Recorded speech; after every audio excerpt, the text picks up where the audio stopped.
Assalamu alaikum wa rahmatullahi wa barakatuh. Paix et bénédiction à vous tous. Ma fille de 14 ans est revenue un jour complètement secouée de l'école. Elle me fit: Papa, le professeur de technologie nous a dit que les religions, ce sont les hommes qui les ont inventées pour vivre ensemble en paix et joie, et qu'elles ne sont pas compatibles avec la science, et que Dieu est une invention des peuples. Alors, je lui ai répondu, papa, que concernant l'islam, la science est très compatible avec son contenu coranique, car c'est la religion de l'intellect. Alors le professeur m'a dit qu'on ne peut pas prouver l'existence de Dieu. Et c'est ceci qui rend les religions incompatibles avec la science, qui, elle, se base sur les preuves. Après cela, ma fille m'a dit: Papa, on n'a pas terminé la discussion et il semblerait qu'on va la poursuivre la semaine prochaine. Que peux-tu me conseiller de lui dire en réponse à sa demande sur la preuve de l'existence de Dieu? A priori, j'ai préféré qu'elle ne se lance pas dans une diatribe avec son professeur, de peur qu'elle dise des choses erronées et qu'elle se fasse remarquer par son professeur. Mais après, je me suis dit que la vie nous porte souvent des surprises. Et une des surprises les plus inattendues et les plus indésirables de la part de nos proches, c'est notre mort, qui ne nous avertit pas de sa visite. Elle vient toujours comme une grande surprise pour chacun d'entre nous. Alors je me suis dit que tant que je suis en vie, je dois laisser à mes enfants et à mes contacts qui sont intéressés sur ce sujet une argumentation valable concernant la preuve de l'existence de Dieu et que le Coran ne peut qu'appartenir au Créateur de cet univers, notre Dieu à tous.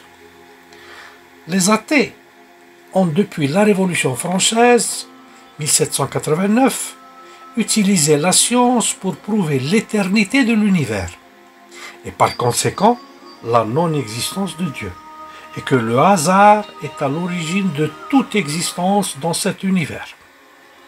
Ils ont utilisé tous les arguments pour prouver, à travers les calculs de probabilité, que leur théorie est vérifiable. Ils ont pour cela inventé le paradoxe du singe savant, qui est un théorème qui affirme qu'un singe qui tape au hasard sur le clavier d'une machine à écrire pourra presque sûrement écrire tous les livres de la Bibliothèque nationale de France. Dans l'adaptation du théorème en langue anglaise, le singe pourra presque sûrement dactylographier tous les travaux réunis de William Shakespeare. Le résultat fut présenté par Émile Borel en 1909 dans son livre de probabilité. Ces singes ne sont pas des singes réels et ne se comportent pas comme de vrais singes. Ils sont plutôt une métaphore vivante pour une machine abstraite à produire des lettres dans un ordre aléatoire. Par exemple, un ordinateur ou un générateur aléatoire connecté à une imprimante. Selon des calculs de probabilité, il a fallu 2 737 850 millions de milliards d'années singes pour leur permettre d'atteindre ce record. Comme quoi, cette histoire de singes donne une bonne idée de l'infini. Mais, malheureusement pour eux, ces scientifiques athées se sont rendus compte que toutes leurs recherches mathématiques basées sur des calculs de probabilité ont failli après que la théorie du Big Bang est apparue en 1927 et a donné un temps précis de la naissance de notre univers, soit 13,7 milliards d'années.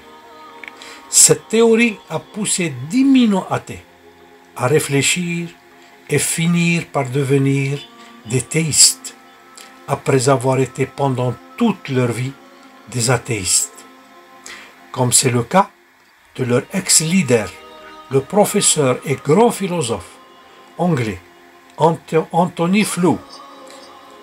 Flew, c'est F-L-E-W pour ceux qui veulent chercher son nom sur Internet, duquel je vous fais entendre ses déclarations après sa conversion au théisme. Écoutons-le parler en anglais avec des sous-titres en français. On se rencontre après avoir écouté sa vidéo.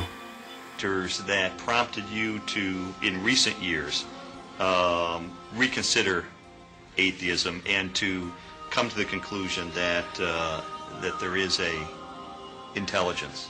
It's been entirely these, I suppose, biological discoveries and discoveries about the chemistry. So these things. The complexity and... yeah, the integrated complexity argument. Now, when you talk about the integrated complexity, yeah. Is it the unlikelihood of that developing naturalistically, the first complex integrated biological system? Is that where the problem you saw? Well, yes, because after all, there is a problem about even, well, the physical nature. There's a, you know, it's, if the integrated complexity of the physical world is a good reason, as Einstein clearly thought it was, of believing that there was an intelligence behind it, then this argument applies a fortiori with the inordinately greater integrated complexity of the living world. It seems to me this is just obvious that that argument is much stronger. Vous avez bien entendu comment il a répondu à la question du journaliste qui l'interrogeait, lui demandant « Qu'est-ce qui vous a fait changer de position vis-à-vis de l'existence de Dieu ?»